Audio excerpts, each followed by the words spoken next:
Hey, what's up, boxing fans? This is the Rope and Dope Report. I am your host, Chris Carlson. I'm here to do a breakdown and a prediction of a fight. Librado Andrade versus Lucian Bute. Lucian, I've heard it said both ways. Bute and Andrade, the rematch. We all know, if you haven't checked this out, I believe it's still on YouTube. It's a great fight. The first 7 rounds, early and mid rounds, went to Bute. Bute got tired. Started slugging it out. Andrade took advantage, and very controversial ending to this fight. You know, if you're on Bute's side, you'll probably say he'll be okay. If you're on Andrade's side, like you're cheering for him, you'll probably say that was bullshit. It can be looked at both ways. Honestly, I gotta say that it was Andrade got screwed. Bute was knocked out. First of all, you rarely ever see a ref, I should say. Andrade was moving around kind of out of the neutral corner, and in that moment, when it's such the 12th round, no time on the clock, you got to know not to even look at the other fighter unless he's coming in there trying to swing on him or something like that. You gotta know to count normal. So there was a little break, and that was kind of nonsense. Rules are rules, no doubt, and that can be an argument, but I didn't see that. Plus, you can't look at the time as far as judgment, okay? It doesn't matter if the fight's over. If the guy gets up and looks at you and doesn't look like he could fight, it's over, Obviously, the ref was in a tough situation. So it was very controversial, but you know what?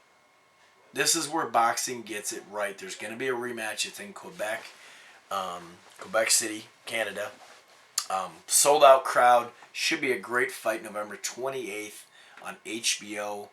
I see this fight playing out much the same way. It'll all be up to Bute.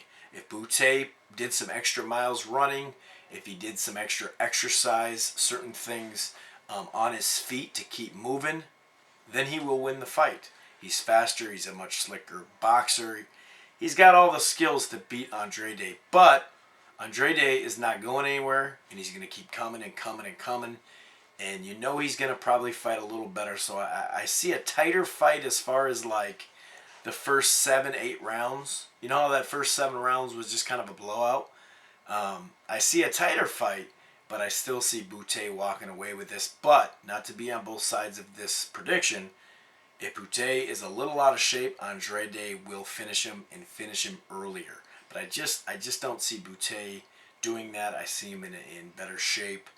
And you got to give it to him, man. He was hurt, and he got up. He got up off those knockdowns. So basically, it's up to him. If he wants to outbox, he'll win the fight pretty handedly. It'll be a good competitive fight to watch, but he'll win the fight. And if he wants to brawl, I think he'll definitely lose. I'm gonna go with Bute though on this one. I gotta admit, I am going for Andrade as far as I just like watching him fight. But I'm gonna go with a decision in a better fight early on than it was. This has been the Rope and Dope Report. I am your host, Chris Carlson. Don't forget blogtalkradio.com, the new radio show coming. Every Wednesday, 9 p.m. Eastern, 8 Central, 6 on the West.